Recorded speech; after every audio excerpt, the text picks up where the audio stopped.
You're listening to For the Republic, a love letter to Star Wars animation.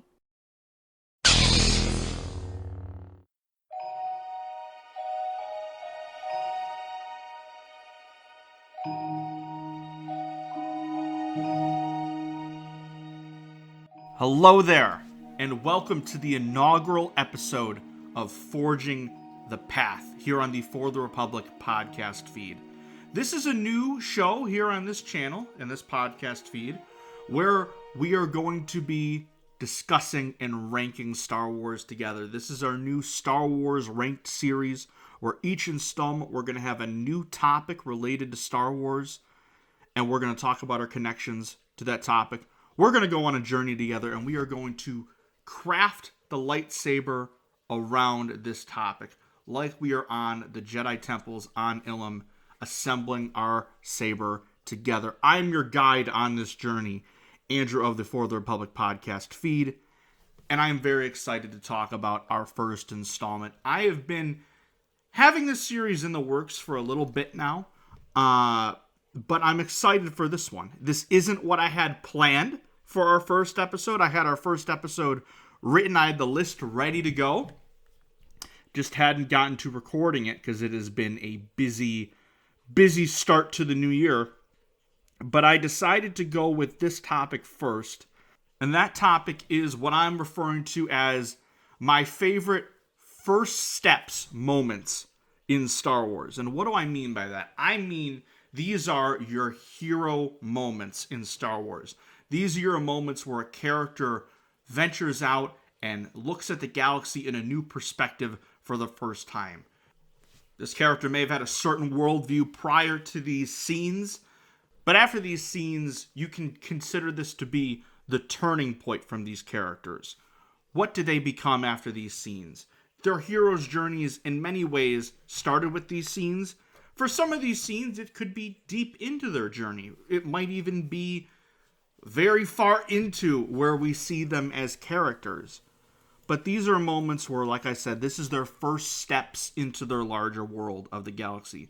This is something I think Skeleton Crew did a wonderful job doing, having these younger characters go off into the Star Wars galaxy that we ourselves as fans are familiar with, but it is a whole new territory for these kids. And I really struggled to place them in this list, which is why you're going to see them brought up, but maybe not in the list proper.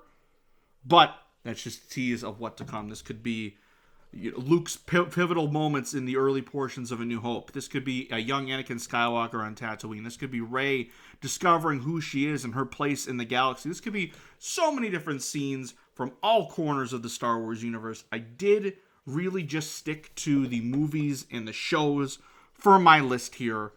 There's plenty you could use in the games, the comics, the books, but I decided to just simplify it and not go through my immense backlog. And a lot of these are, you might wonder, is this the moment you'd think of for this character? Would you consider this to be a first steps moment? But I am going to do my best to take you on this journey together. So what we're going to do in the series is we're going to go 5 through 1 and assemble our saber together. And our first piece of the saber, our number 5 for our first edition of Forging the Path, is something I'm changing on the fly, because it wouldn't be For the Republic without that. As I alluded to, and I'll have some honorable mentions at the end, I really wanted to include something from Skeleton Crew. And I think I really still could, because that entire series, like I said, is about these characters' first steps into the larger Star Wars world. And you could go with their arrival on the pirate outpost. You could really go with the final shot of the series with Wim looking up at the X-Wings for the first time and seeing that they are the quote-unquote real good guys in the story. There are so many scenes you go with. You could really go with the entire series, which is where I struggle with, because I wanted to narrow it down to specific moments. And for that, we're going to venture into my old friend, Solo: A Star Wars Story. And that is the scene I'm referring to as Han Solo joins the cause? ? This is the reveal of Emphas Nest and the Cloud Riders at the beginning of the third act of Solo, which is a movie I love. And I've been very open about how much I love this movie and how underrated and rewatchable I think Solo is as a movie. This is nothing new I've talked about here. But because our podcast is so set right now on the shows that are currently airing and revisiting the Clone Wars, we really haven't been able to go super in depth and revisit a lot of the films just yet, which is why I'm excited to talk about this, because I love the character of Enfys Nest. It is a character that I immediately became super, super intrigued by, just like Kira, just like Donald Glover's Lando. There are so many characters, and of course Alden Ehrenreich's portrayal of Han Solo. There's so many characters that come from Solo that I think are wonderful, and I really hope we get in some form or another in the future. But I love this scene, and you might be thinking, well, Andrew, we're on the first entry, and I already don't know how this is Han's first steps moment, quote unquote. We're an hour and a half into the movie. He's already gone on a couple different missions. We're really deep into the Kessel Run has already happened by that point in the movie. The reason why I'm calling it the first steps moment is we have had the wide-eyed optimist version, the bright-eyed and bushy-tailed version of Han throughout the beginning of this movie, throughout our entire journey, reuniting with Kira, joining up with Beckett, going on this Kessel Run. And he's very optimistic. He's a far cry from the Han Solo we meet in A New Hope at this point, besides the fact that he's with Chewie. But we see him kind of just think of everyone as a cog in the machine. Everyone is their own syndicate. Everyone is doing their own thing. And the first encounter we have with the Cloud Riders at the beginning of the movie was bad. They stopped their train heist. It led to the death of Val and Rio as a result later on in the mission. And it really led to it just being Han, Beckett, and Chewie for their little crew. The first real crew and family and people that Han has had since Kira, when they separated on Corellia at the beginning of the film. I love this scene because you really see this is where it starts to click, that the perspective is different. Hey, that these Crimson Dawn people, we know they're shady, but they are directly connected to the Empire, and we got to do the right thing, and we got to help these people. And the whole point of Han's character throughout this movie was, I'm going to go on this mission, and then I'm going to get my own ship. I'm going to go out, I'm going to do my own thing. Me and Kira and Chewie are going to go out, we're going to do our own thing. We're going to travel the galaxy together. This is the dream I have. I'm still an optimist, you know. The great aversion to our classic Star Wars tropes with the I have a really good feeling about this in the Kessel Run is one of my favorite scenes in the movie. But from this point, you really start to see, okay, these characters I thought were marauders and pirates and perhaps the main antagonist of the film are actually the good guys. These are actually the precursors to the Rebel Alliance, and why I love the Enfys Nest characters so much. We get the great Savareen standoff. It's, again, John Powell's Enfys Nest score is fantastic, and I need to talk about it more in the future. But to get that moment, to really start to see the horrors of Crimson Dawn told to us by these indigenous people, what they did to them, how they took their resources, how they cut out their tongues to stop them from speaking out against them. And Enfys Nest having to deal with the loss of her mother and taking up the mantle, putting on the armor that her mother once wore in defiance of Crimson Dawn, in defiance of the Empire, and in defiance of oppression. And I love this scene because, again, I call it joins the cause, because at the end, after the standoff, it's like, oh, joining the cause, Solo? And at this point, Han is more of the Han we know him as in A New Hope, where he's just, I don't know about this rebellion thing. But as we know, a couple of years down the line, during Yavin, things change and he ends up becoming the war hero or the smuggler or the guy that did the Kessel Run in 12 parsecs. And I just love this scene. There's so many great scenes from Solo, and this, again, is where it all clicks for me, as for Han as a character, where he goes from the optimist to realizing who the bad guys and the good guys are, and who he really wants to work with, who he really wants to help. Does he want to give the coaxium to these people, to Crimson Dawn, to Dryan Voss? It leads to a great fight scene that leads to Kira's choice at the end of the movie. There's so many great things in this movie, and I love this movie dearly, almost 8 years to the day, and I think it's just so unfairly looked at because of the way it was released and the the lukewarm box office results. But I think when you really sit down and you watch this movie as a fun Star Wars adventure, it is so damn fun. There's so much good stuff in it. And it's one of my favorites and why I always revisit it. But again, this was a late edition. It was on my honorable mentions, but I am changing my number 5 to Han Solo joining the cause. Or does he? Not yet. But he changes his perception of the galaxy and becomes the smuggler we know him as. That is where we're going to start our list off with Han Solo helping the Cloud Riders and learning the truth about Enfys Nest.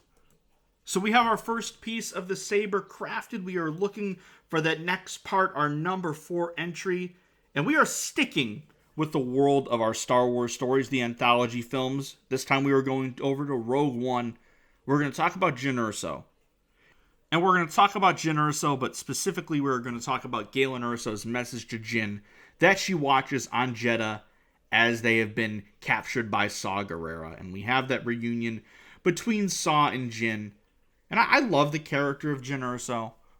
Rogue One is a movie that I have had a very, let's call it, complicated history with over the years. It comes out in 2016, almost 10 years ago. You know, it's crazy. We recorded an episode for the main series of the podcast going back on the 10-year anniversary of The Force Awakens. We recorded it back in February. I haven't edited it yet because it has been a crazy couple of months for me, but it is coming soon. It was so fun to look back on that episode and that movie. But now we're in 2026, and we are approaching a decade of Rogue One, and it's crazy to me. This movie comes out in 2016. I see it in theaters for the first time. I really enjoy it. I was so surprised in a good way that they took the bold risk of, yeah, let's just kill all these characters. We know they don't make it into A New Hope. Let's just have them all die getting the Death Star plans to the Rebellion. And let's have Vader come in and have that awesome hallway scene. Great Star Wars in the theater moment right there. And then a couple of years go by and I start to sour on the movie. I start to, I really went back and forth on why I didn't care for it. At first it was, I don't really like the second act of the movie, but I like the first and the third a lot. And then it was, I only like the third act of the movie. And then it was, again, it really went back and forth. And there was some bitterness in there because I had an ex that this was her favorite Star Wars movie and mine was Empire and her least favorite was Empire. And then that ended pretty badly. So I started to really not like Rogue One a lot because it gave me bad memories.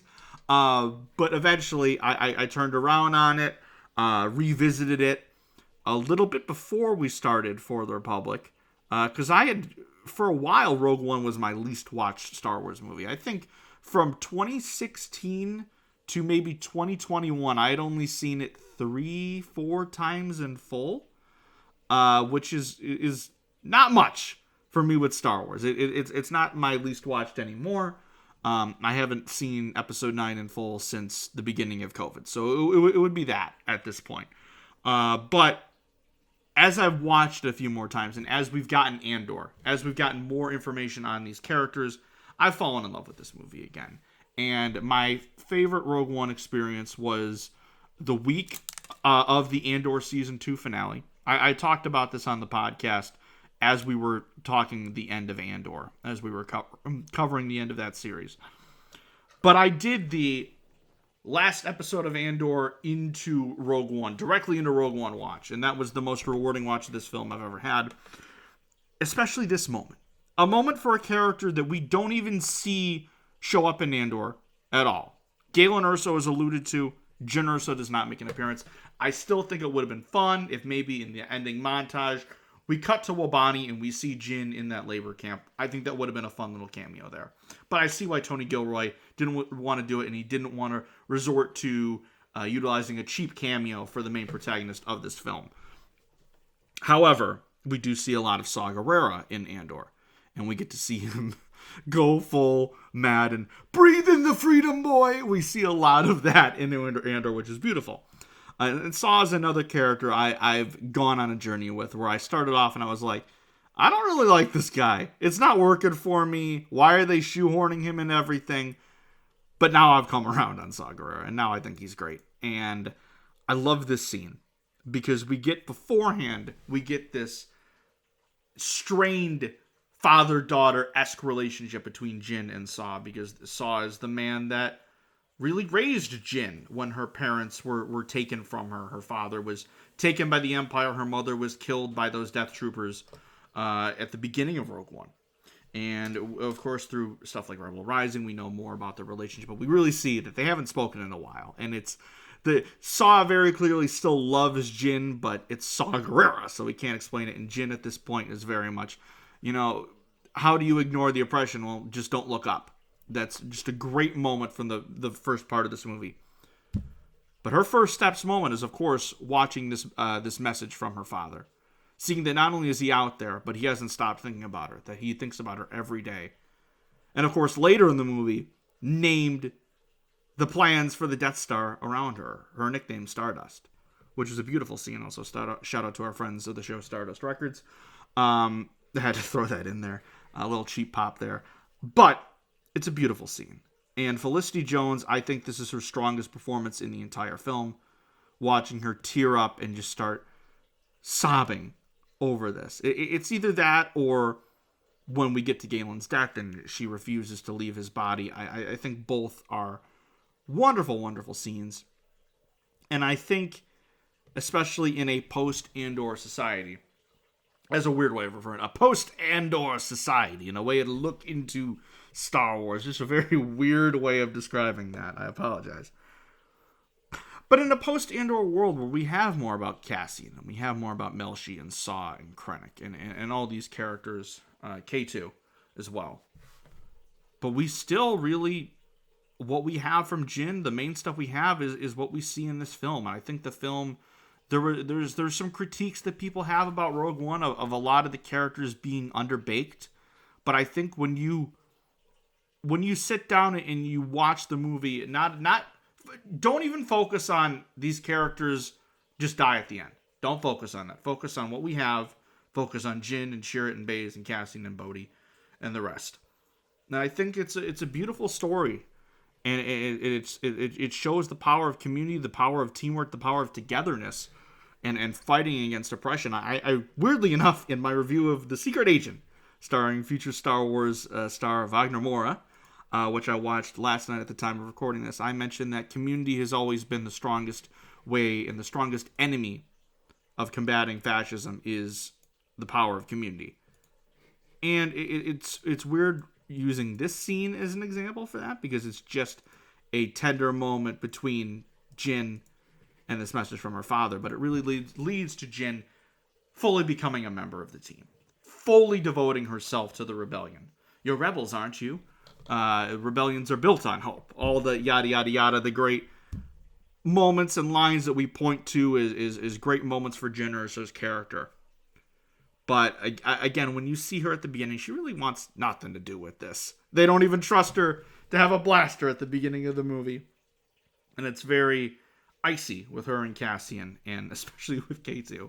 And Chirrut and Baze were always very warm to her, and I love their dynamic in the film of how immediately how Chirrut starts to care for Jyn. I think it's really sweet. And a very underrated aspect of the film are Jin's relationships with Chirrut and Baze, because we automatically go to Cassian and to Saw and to Galen. But I think that's a wonderful friendship as well. And again, when you look at our heroes and heroines of the Star Wars galaxy, Jyn Erso is one that people really love. Rogue One nowadays is considered to be like the best, quote unquote, or most liked of the Disney era of Star Wars by a lot of the fandom. And it's because of moments like this, where yes, we have great set pieces like the Battle of Scarif, and we have the hallway scene, and we have the stuff with the Death Star and the immediate connections to A New Hope. That's all great. And we have Andor from it, which is amazing. Andor is amazing, and it's one of my favorite Star Wars pieces, my favorite piece of television ever. But I love the character of Jyn. And I love this little moment here. It's so pivotal for her role in this movie. Hearing Galen say, "My Stardust," breaks me every single time. And it's become a gif, but her crying watching the hologram is so beautiful, and the fact that she is so overcome with emotion that she doesn't even think to bring a copy of the message, and that really halts their plans when they get back to Yavin, and why they have to kind of go on their own, go rogue, if you will. And it's just a wonderful moment, and I love this movie. Like I said, I've gone on a journey. I've forged my own path with this movie, if you will. But again, this scene has always been one of my favorites, and I gotta talk about it here because it's a wonderful scene. It's a wonderful, pivotal moment in the development of Jyn Erso as a character, and that is my number 4 moment. My number 4 first steps moment in Star Wars. Now, my number 3 is another one that, on the surface, you might think, wait a minute, this is what you're going for this character? And of course, when I talk about my favorite characters, this will come as no shock to longtime listeners to the podcast. But I got to talk about Rey. And I'm a little bit upset that this is probably coming out before our Force Awakens retrospective does, because I talked a lot about this moment and this character in that episode. But it'll be a nice companion piece when that does release. I got to talk about Rey. And there are a couple different moments you could go with. You could go with her literal first steps, because Obi-Wan's vision says it during the Force vision when she touches Anakin and Luke's saber for the first time. Rey, these are your first steps, which is where I got the title this from. You could, of course, go with the Jedi steps scene at the end of the film where she hands the saber to Luke. I'm instead going with when they arrive on Takodana. They've joined up with Han and Chewie, and at this point, Rey and Finn are our team. And you see them exit hyperspace, go into the lavish green world of Takodana. And you get one of my favorite lines in all of Star Wars, which is, I didn't know there was this much green in the whole galaxy. It's Han's look over to her at the end, really seeing that, hey, this is a fish out of water. This really is her first steps into a larger world. This is a girl that has been stuck on this Jakku desert as long as she remembers. The beautiful moment when we get introduced to her, where we see her counting down the days, keeping mark of how long she's been alone on this planet, and how she's lived her life as a scavenger, and then BB-8 and Finn come into her life and take her on this hero's journey with these familiar pieces in these new portions of the Star Wars world. And getting to Takodana, getting to see these oceans, these greens that she didn't know existed. There's a great line later in the movie when Kylo Ren is interrogating her. You imagine an ocean. I don't know why that always sticks out to me, but during that scene, because you see what Rey is dreaming of. This is something that she only thought was real in her dreams. She would dream, she'd think of oceans, she would think of this beautiful green paradise world almost. This pirate's haven of Takodana, where we see Maz's castle and the wonderful colorful flags everywhere, the big statues, these colorful characters that, of course, she sees some of them on Jakku, but some of them she might not see. This is a real scum and villainy scene turned on its head in The Force Awakens. This is our own Mos Eisley Cantina scene with, of course, it wouldn't be 2015 without Lin-Manuel Miranda's score, would it? It was a different time back then. It was both 5 minutes ago and a lifetime ago. But I love this scene. I love the character of Rey. I've always talked about how much this character has meant to me since my first viewing of The Force Awakens. Opening night, December 17th, 2015. Sitting down in the theater in IMAX.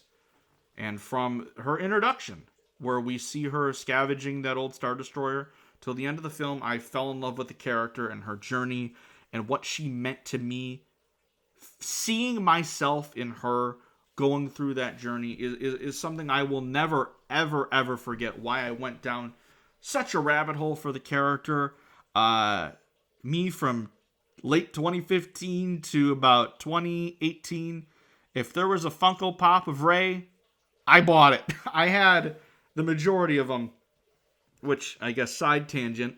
A big reason why I chose this topic, first steps moment in Star Wars, is because I'm really going through that right now, personally. And a big reason why I started For the Republic was, yes, to pay tribute to the animated side of Star Wars, but also to talk about our own personal connections to the Star Wars franchise and the Star Wars galaxy as a whole.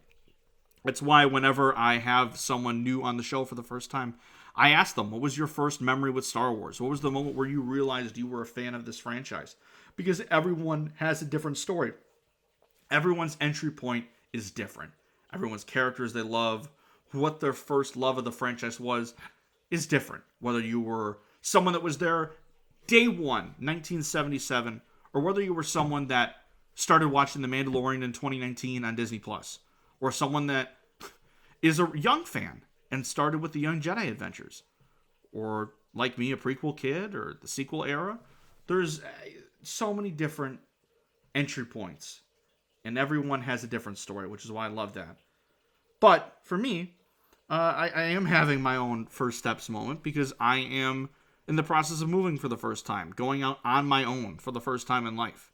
And it's scary, it's fun, it's exciting, I'm nervous, I'm very behind on packing, and it's going to be an emotional episode because this is the last thing I'm going to be recording in my home. This is, I've lived in this house since 2012. I've recorded stuff in this room for the last 13 years. I've had this office space for the last 8 years. And it's going to be sad having to pack this microphone up and go into a new world, whether it be the 4 years we've been doing For the Republic, whether it be things I tried to do as a kid, whether it be my first attempt at a Star Wars podcast back in 2018. I've gone on a journey, and my first steps into being on my own and experiencing the world for the first time by myself is crazy. And it's something I'm very much looking forward to, but that's why I wanted to go with this topic and maybe save the more topical stuff like Shadow Lord and The Mandalorian and Grogu for later, soon-ish installments of this series. But that was just a tangent to lead into the fact that I've been packing, and I was disassembling my bookshelf and taking a lot of the books and the collectibles off that shelf. And as I took the last book off the shelf caved in on itself and dropped right onto the part where there's no shelf, but I still have collectibles. And my Rey Funko just completely got shattered. And it's so sad. Just took her arm right off. But as friend of the show, Mad, said on Twitter, I guess this is her real Skywalker moment after all if she loses her hand. But that was my way of, long tangent of saying, I used to collect every Rey Funko Pop I had because of scenes like this, and one of them just got destroyed in the lead up to the move, so that was fun. But I love this scene. Again, it is, you see Rey at the beginning, and then immediately following this is another great Rey and Han scene where he gives her the blaster. You know how you usually think, yeah, you pull the trigger. It's a bit more complicated than that. And when he offers Rey the job, and from this moment, you lead into those moments that I was talking about earlier. You lead into her in Maz's castle, discovering the saber for the first time, touching the saber, and having the Force awakening inside of her, which is really the beginning of her as a Jedi. But I believe this, in my mind, is the beginning of her real journey. Because yes, she teamed up with Finn, and she piloted the Falcon, and got them out of there, and then she met up with these heroes of the rebellion, these figures of legend, Han Solo and Chewbacca. But to get to this moment, her first real taste of the outside world. And it's such the beautiful naiveness of this line. That I didn't know there was this much green in the whole galaxy. It's a beautiful line. I could talk about this scene for hours. And it means a lot to me as a character I love. This is one of my favorite lines in the entire film. One of my favorite Rey moments. And this is the one that I chose to do for this list. And again, this is now probably two moments where you're like, well, Andrew, you picked one 90 minutes into the film for Solo, and you picked really Rey's third big moment in the film of her adventure. But to me, this is where it all starts. Because the beforehand, it was a scavenger girl helping out someone because she thinks it's the right thing to do. And because she's grown an attachment to BB-8. BB-8 in a way. Her meeting BB-8 could really be her first steps moment because, hey, here's this droid from the Resistance. He's carrying a map to who? And it could also be the Force, the Jedi. all of it. It's all true. Could be that scene. Because that's really a nice introduction to, the original trilogy as we know it. But this is in the eyes of these new characters that we were meeting for the first time. But again, this is just a beautiful, beautiful scene. It's one of my favorite scenes in the entire film, and I needed to talk about it. And I wanted to rank it higher, honestly. I was thinking about putting this at number 2. But I think the top 2 moments are 2 of the best, more reserved, contained scenes in all of Star Wars. So I wanted to highlight them for certain. So we have 3 pieces of the saber constructed already. Now we're getting into number 2.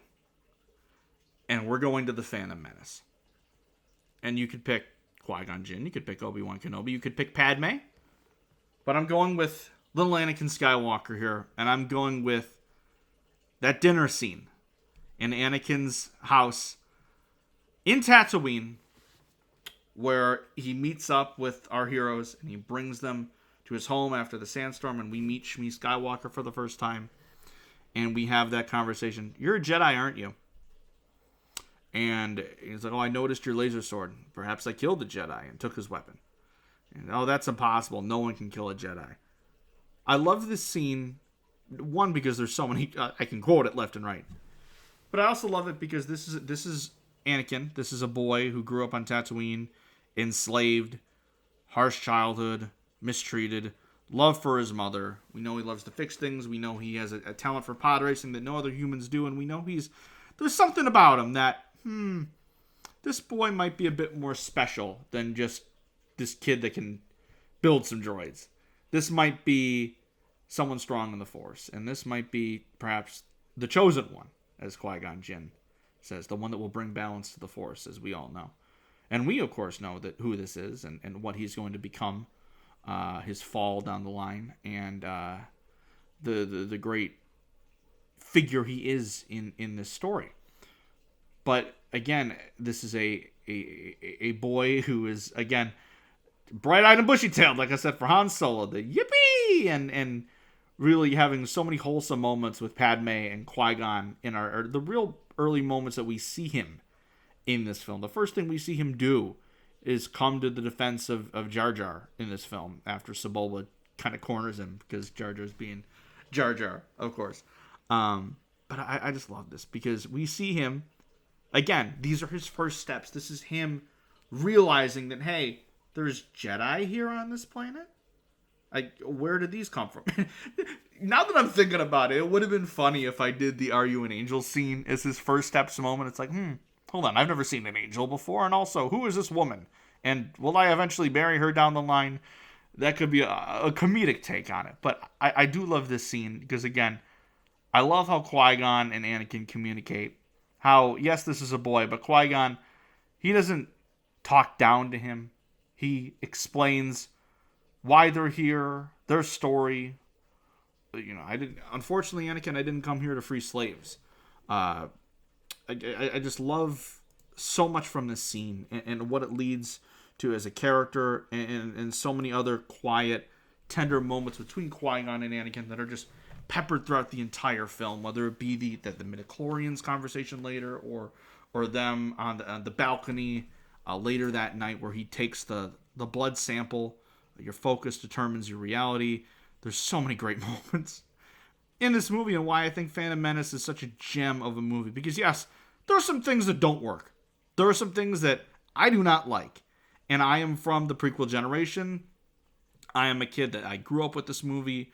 I always loved this movie, but there was several years of my life where I was ashamed to admit it. And I was like, well, there are things I like. I like it more than most people. I don't know if I could say it's a good movie.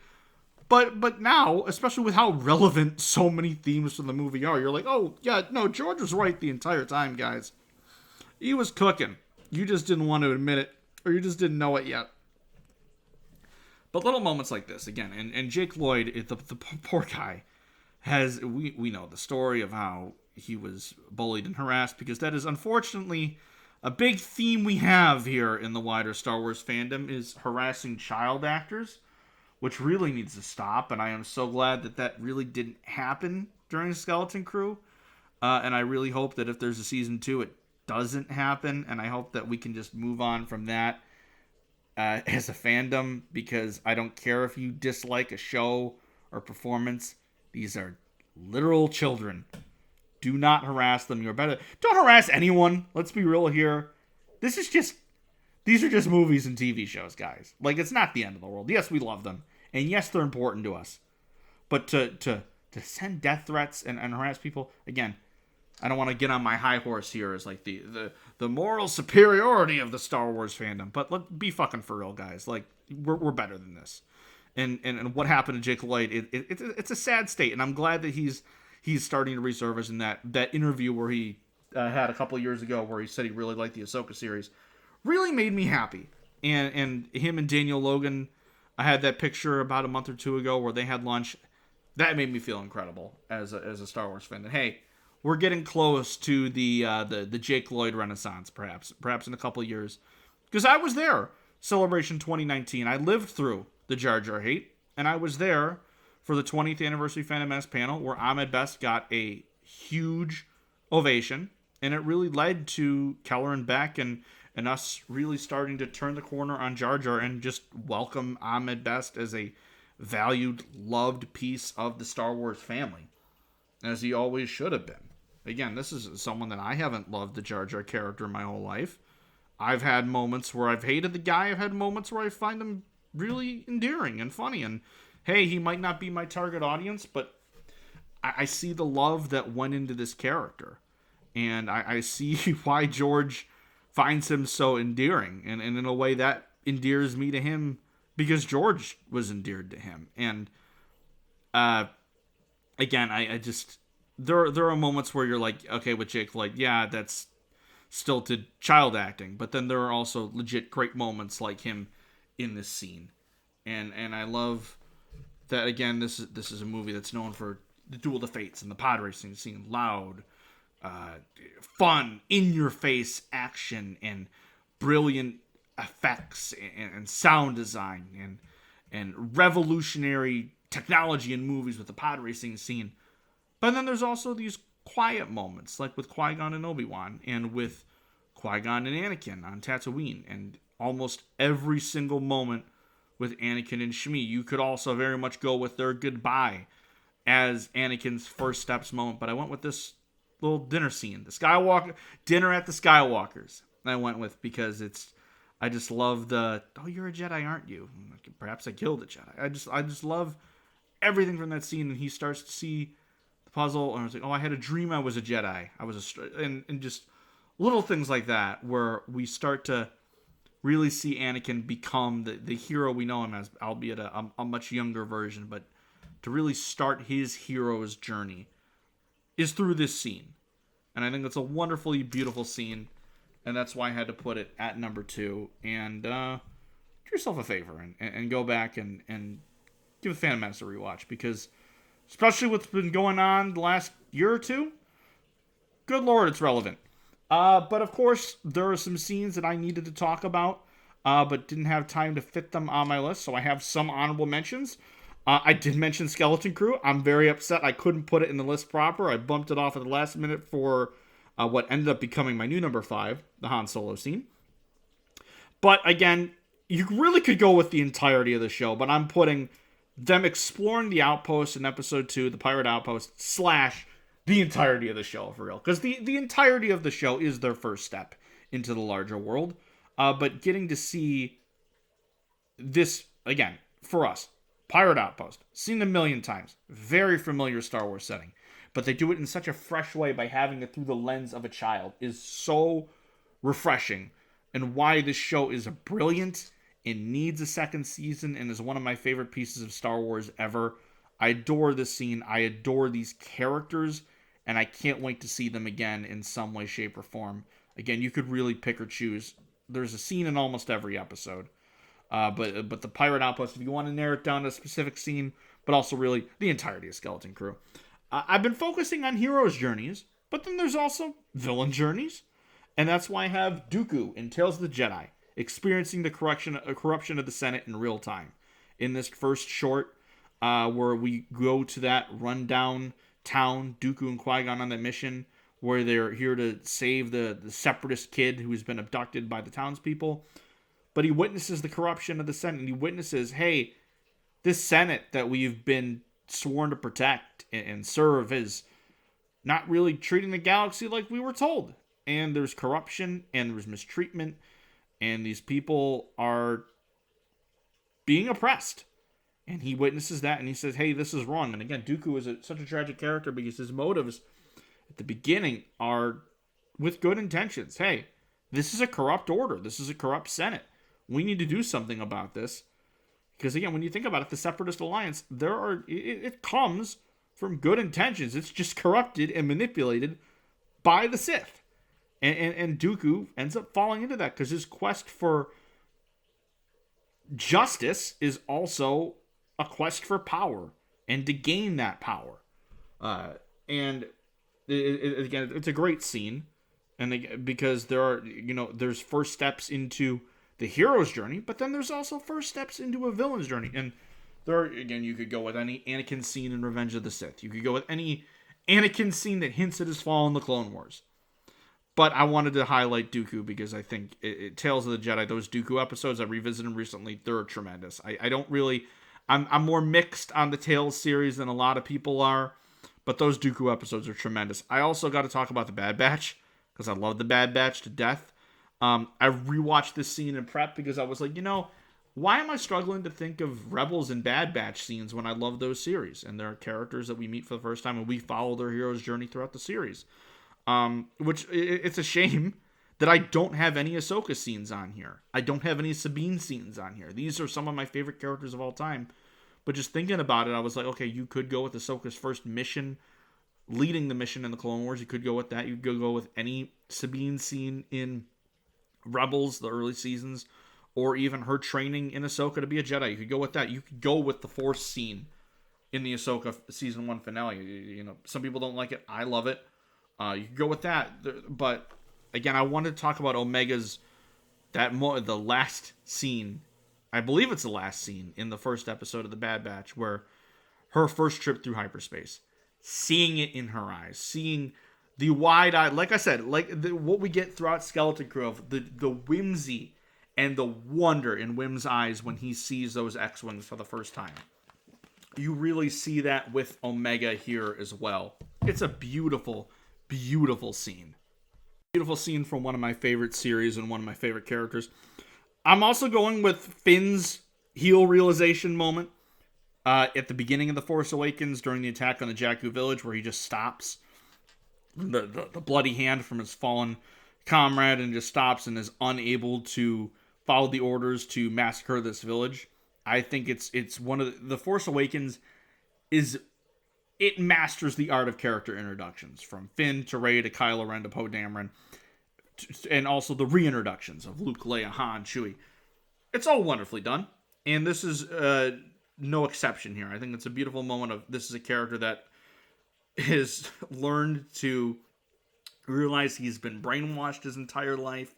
He doesn't really believe what he's been trained to do, trained to fight for, and now here he is journeying into finding a new version of who he really is, really discovering, hey, I've just been a set of numbers my whole life. Who am I really?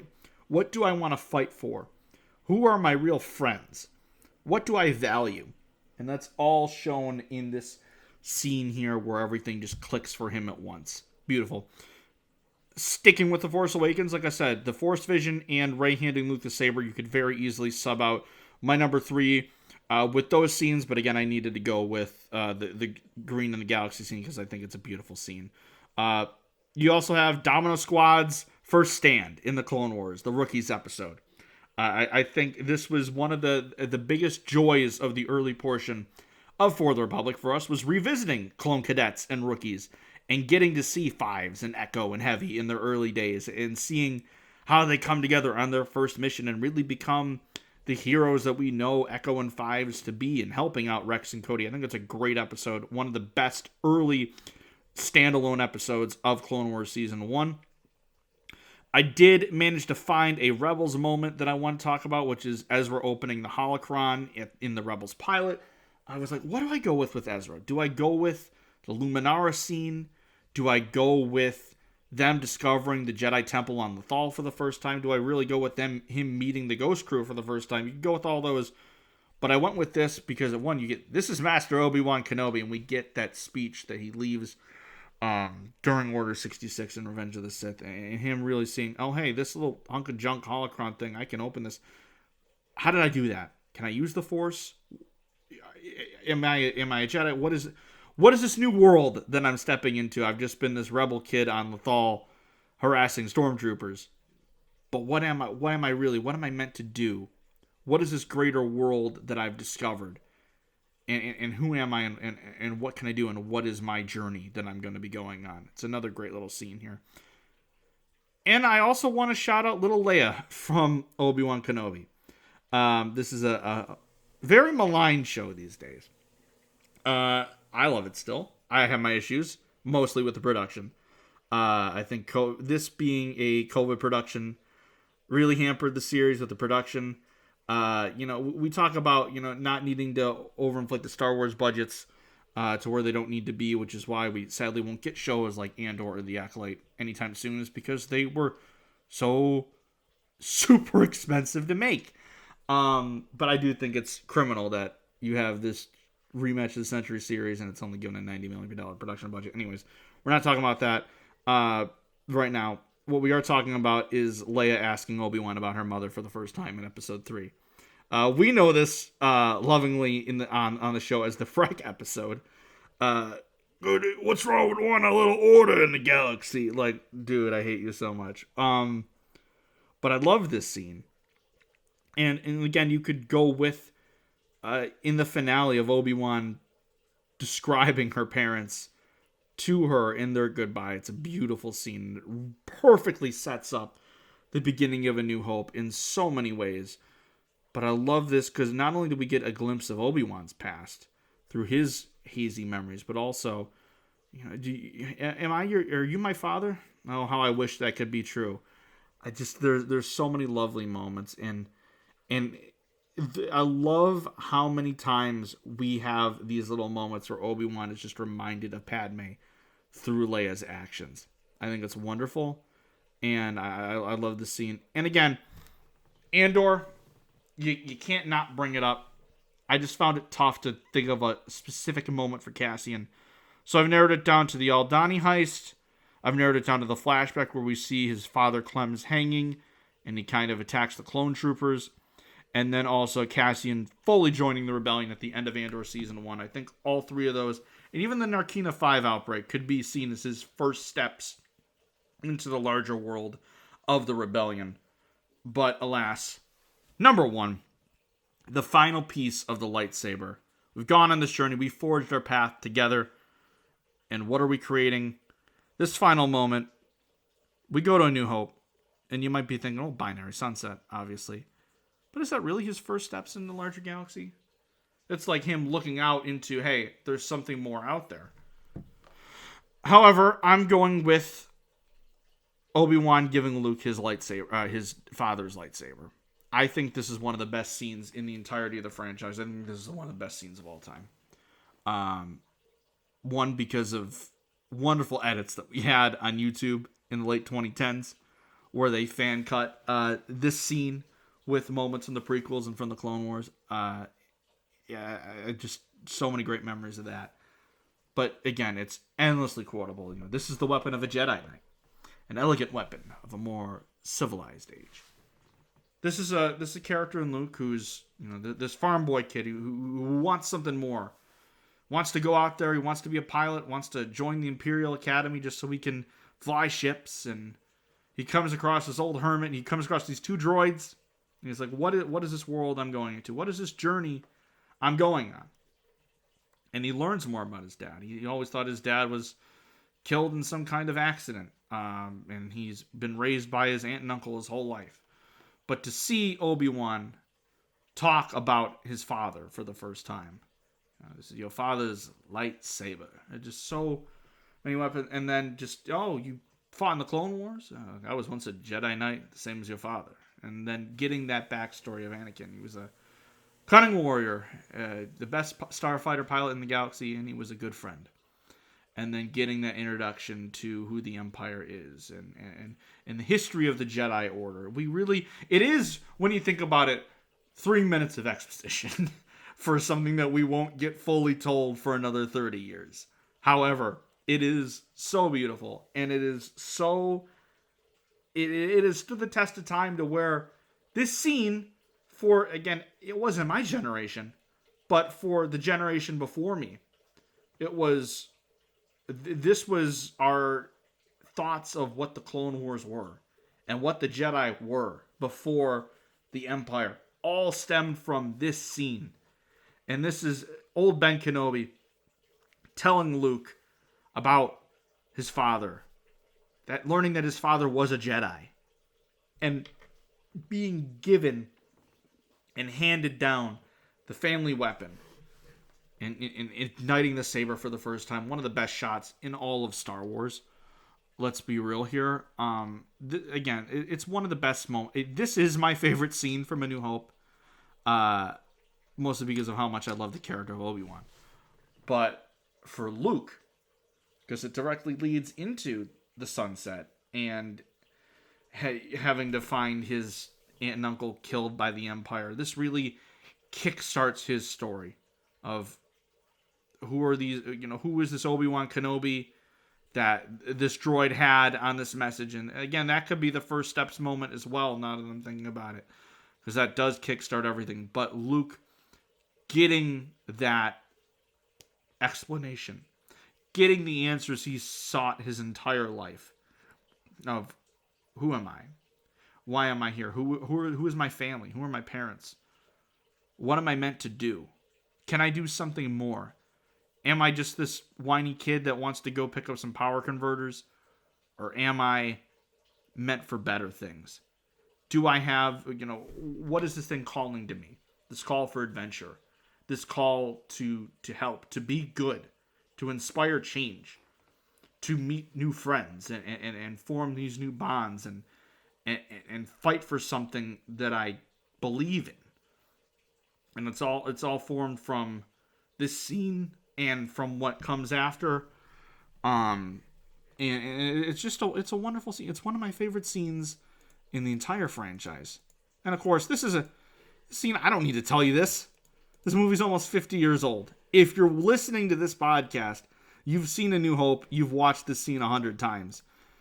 But this is really when I thought of this topic, this was always my number one. Even with the race scenes that stick out to me, even with that Anakin scene in Phantom Menace, even with the whimsy of discovering the galaxy in a new lens for the first time in Skeleton Crew, this was always the number one, because this is what I think of when I think of how does Luke's adventure begin? What happens? How do we get to that point? Well, this is the weapon of a Jedi Knight. What are the Jedi? Who am I? What was I meant to do? Who is my father? Who is my dad really? And it's just one of the best scenes in all of Star Wars and all of cinema, really. I don't feel ashamed in admitting that. Oh my God, he's a cinema guy. He talks about A New Hope. It's like, oh my God. But it's a wonderful scene. And I, of course, needed to put it on this list. And it belongs on the top of the list, in my opinion. So that is what we have created today. We have crafted the lightsaber. And what is the blade? What is the color of the kyber crystal going to be? For this episode, and because this is going off of some real life themes for myself, I'm looking right now over to the saber I crafted when I went to Galaxy's Edge for the first time. And that would be a purple saber. Because that was, for years, I knew when I got to build my saber, it was going to be a purple blade, because purple is my favorite color. When I play as Cal Kestis in Jedi Fallen Order, when I have the option to change my saber color, I go with the purple blade. And we're going with purple here because, yes, this is the first steps for these characters. But as I said, I'm venturing out, and this is my first steps for this new chapter of my life. And we're going on 4 years of this podcast feed. I'm glad to start this new series. I hope we can continue this for a while. But the first episode is always going to be important because it's going to be the last one I film here, and I'll be bringing this desk with me. I'll be bringing this microphone with me. We'll be talking about Star Wars together for many more years to come. But to say goodbye, it's gonna be tough. And I said I don't want to get emotional when I'm recording this episode, especially for the first episode. Especially if this is the first. It's a little embarrassing if this is the first thing you're listening to. Period. On this podcast, why is this dude crying about moving? I'm not crying yet, but it's gonna be sad that we started this in 2022. I've been trying to do some form of YouTube or content creation or another since I was 11 years old, to various successes and failures. But I finally find something that I love and I'm passionate about, and I want to make this something beautiful. And I think we really have, in these last 4 years. And I'm very excited to continue it and to grow this and evolve this. And it's gonna be a new setting, but I'm excited. And the moment, thinking about moments like these and thinking about the journey that these characters went on and the journey that I've fallen in love with these characters, it's special. And this is stuff of like, well, why do you love Star Wars? Why does Star Wars mean a lot to me? Because I can empathize with these characters, because I can see myself through them. Yes, I'm never gonna fly an X-Wing or wield a lightsaber. But these are real human moments. These are human emotions and experiences that we go through. And as we have realized over the years, the real world connections with the themes that Lucas and all these other creators have been telling, it's right in front of us. We just didn't realize it for the longest time, or maybe we did and we just refused to believe it. But we're here, and I'm very excited to start this new chapter with all of you. And I'm hoping that you continue to join us on the ride, because it's going to be fun. We've been doing this Star Wars journey together for 4 years this month. And we're going to keep going. It's going to be fun. So thank you for joining us for our inaugural episode of Forging the Path. It's weird. This is the first solo podcast I've done on this channel, I think, since we've launched it. I might be wrong here, but it's been a while since I've done a solo podcast like this. But we're going to keep doing this. My plan for now is going to be every couple weeks, probably bi-weekly, probably every Saturday or Sunday. We're going to get these released to you guys. It's going to be a fun little thing to get me thinking of these topics. And we'll have guests. We'll come up with some fun topics. We'll have some more tie-ins to what's coming up soon. My next episode is probably going to be Maul Shadowlord related. That's the one I was hinting to earlier. But look forward to that. Also, our main show, The Fourth Republic, A Love Letter to Star Wars Animation. We have a very fun 10-year anniversary episode regarding The Force Awakens. A little late there, but like I said, life has been crazy. So that is going to be coming fairly soon. I was hoping to get that edited before the move. That's not going to happen. But hopefully within the next week or two, I'll have that out for you guys. And then more episodes of this. Our Clone Wars coverage. We're going to be talking about the second Battle of Geonosis coming soon as well. And then Maul Shadowlord starts the beginning of April. We're going to be talking about that weekly as well. You guys can follow the podcast on Twitter at For the Repub Pod, on Instagram and TikTok at For the Republic Pod. You can also subscribe to our YouTube channel, For the Republic Podcast, and listen to us Spotify, Apple Podcasts, wherever you listen to your podcasts. As for myself, Twitter, Instagram, TikTok, and Blue Sky at Starlight Andrew. And thank you for joining us for this inaugural episode. Hope to see you again soon.